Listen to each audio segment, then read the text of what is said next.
Hello guys, स्वागत आहे तुमचं माझ्या चॅनलमध्ये. कशा सर्वजण, आशा करते की सर्वजण ठीकच असणार. तर बघा, सकाळ झालेली आहे आणि माझा चहा पाणी नाश्ता झालेला आहे. आता मी स्वयंपाक करणार आहे.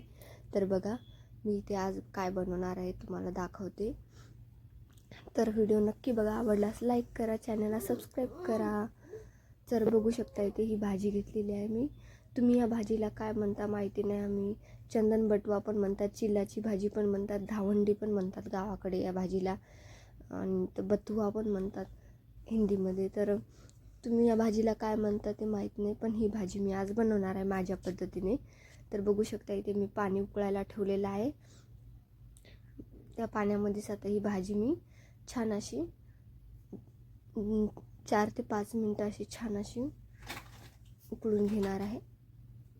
जास्त वेळ पण शिजवायची नाही आहे.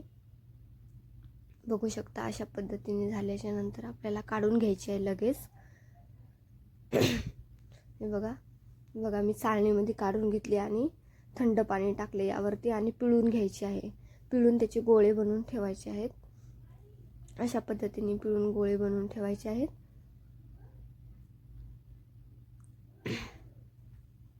बघू शकता, अशी मी आता गोळे गच्च पाणी काढल्याच्या नंतर अशी सुकी होऊन जाते ती भाजी.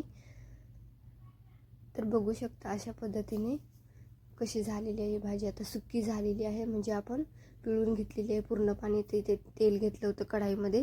तेल घेतल्याच्या नंतर मी त्यामध्ये राई हे जिरा राई घालायची असले तर घालू शकता तुम्ही, पण मी इथे नाही घातलेले आहे. कांदा घातलेला आहे, कांदा मोठ्या आकाराचा कापून घातलेला आहे. व्हिडिओ खूप मोठा होतो ना, त्यामुळे मी कापत बसलेला व्हिडिओ नाही टाकत, व्हिडिओमध्ये नाही दाखवत. तर बघू शकता, इथे आता कांदा छान भाजत आला की त्यामध्ये आपल्याला हिरव्या मिरची आणि लसूण मी कुटून घेतलेला आहे उकळीमध्ये.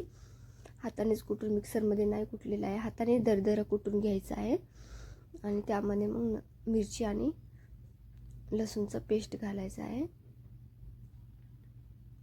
बघू शकता तुम्ही, मिरची आणि लसूणचा पेस्ट घातलेला आहे. मिरची थोडी जाडच वाटलेली आहे, जास्त एकदम बारीक पण वाटली ना. एकदम मिक्सरमध्ये पेस्ट केल्यानंतर कढईला चिपकतो, त्यामुळे मोठ्याच आकाराची मी कुटून घेतलेली आहे उकळीमध्ये. तर आता हे बघू शकता तुम्ही, यामध्ये मीठ घालायचं आहे. यामध्ये जास्त काही मसाले बिसाले मी काही घालणार नाही. एकदम सिंपल पद्धतीने ही भाजी खूप छान लागते. तुम्ही नक्की टेस्ट करून बघा, खूप मस्त लागते. तर बघू शकता, इथे मी आता ही भाजी घातलेली आहे. आता आपल्याला ही भाजी छान अशी परतून घ्यायची आहे. खूप मस्त लागते ही भाजी भाकरीसोबत, आणि खायला पण चांगली असते शरीराला. तर त्यामुळे अशा हिरव्या रानभाज्या खाल्ल्या पाहिजे, नवीन नवीन ट्राय केल्या पाहिजे. तर बघू शकता, इथे छान मिक्स करून घ्यायची आहे आणि खूप मस्त लागते, खूप टेस्टी लागते ही भाजी. तुम्ही नक्की ट्राय करून बघा. मी एकदम याचे पानंच घेतले नाहीत, त्याचे देठं पण कोवळे कोवळे घेतले होते. तर बघू शकता, अशा पद्धतीने ही भाजी तयार झालेली आहे. तर तुम्हाला कशी वाटली रेसिपी नक्की कमेंटमध्ये सांगा आणि चॅनलला सबस्क्राईब करा.